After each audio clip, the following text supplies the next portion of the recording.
Welcome to Research Business Daily Report, where serious researchers come for news insights and commentary about their field that impacts them both inside and outside their organization.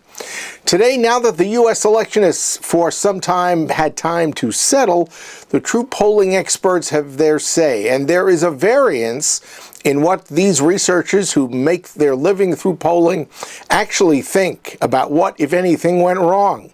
RBDR sponsored today and this week by Q-Oasis, a self-service marketing research solution designed specifically for market research professionals. It is the only platform that is delivering industrial strength, easy-to-use, unrestricted survey building blocks and made available for free, powered by the 22-year industry expertise of Socratic Technologies. Q-Oasis has no limitations on number of questions or respondents that you can reach out to. And it can link you to hundreds of online panel providers who can help you target your audience. It can also gamify your survey and provide consulting and analytics. And it's getting better with each iteration, which we will discuss later at the end of today's report. The Huffington Post did what I thought was a superlative job in canvassing the opinions of many true polling experts and ferreting out their differentiated points of view about what happened in the U.S. presidential election almost a week ago. APOR, the American Association for Public Opinion Research, took what I guess is the very conservative position. As final results continue to be tabulated, it said it would be inappropriate for us to participate in conjecture. But the individual pollsters, who may or may not be members of APOR, well, they do have opinions and they're willing to express them. Like Monmouth University Polling Institute Director Patrick Murray, who said if anyone thinks they have the right answer right now, well, they're just guessing. The Huffington Post's Ariel Edwards-Levy and Natalie Jackson, who wrote this story, summarized that the modeling structure wasn't the problem. The data going into the model turned out to be wrong in several key places. Political science forecasts had a better night than poll-based ones.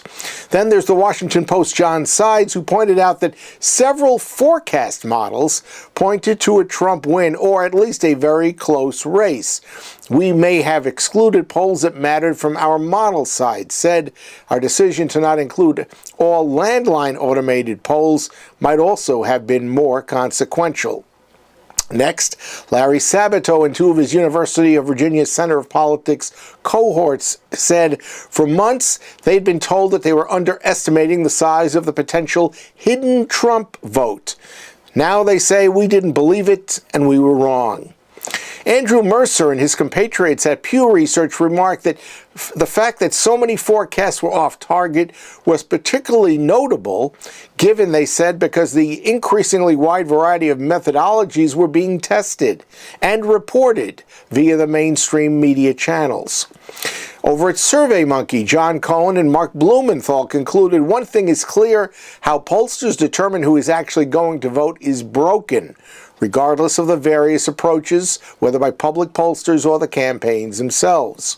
At Microsoft, David Rothschild said relying on other people's public polling makes it very hard for a forecaster to estimate where they will go wrong.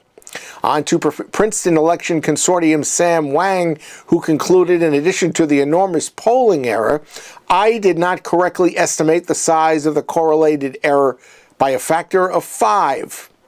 The LA Times, looking back at its controversial USC Dorn's Life LA Times election poll, said that it seemed all along that although its campaign had Trump slightly ahead, there were many, many people who doubted it. And now, they pointed out, the poll had accurately captured the ambiguity many people felt about their choice and its assertion all along that conservative whites who had sat out the 2012 election intended to vote in 2016. That group strongly voted in favor of Donald Trump.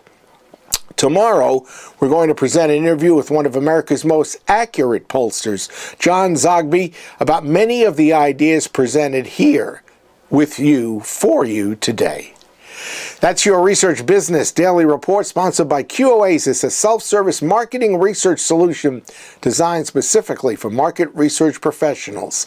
It's the only platform that delivers industrial strength, easy-to-use, unrestricted survey building blocks, and at no cost to you, and it's powered by the 22-year industry expertise of Socratic Technologies. Q-Oasis's giant advances in DIY work are only getting better as it introduces its latest update, which came out on November the 9th. Q-Oasis has no question or respondent number limits, and it can link you to hundreds of online panel providers who can help you target your appropriate audience. It can help you gamify your survey via internal components, and they are expanding, by the way. And Q-Oasis can also provide consulting and analytics services if they are needed. Socratic Technology says Q-Oasis is where marketing research budgets get a vacation. The service is also so new and positively different than any DIY service you have used. Its developers are still looking for users' input, so now is as good a time as any to visit the Q-Oasis homepage at qoasis.com.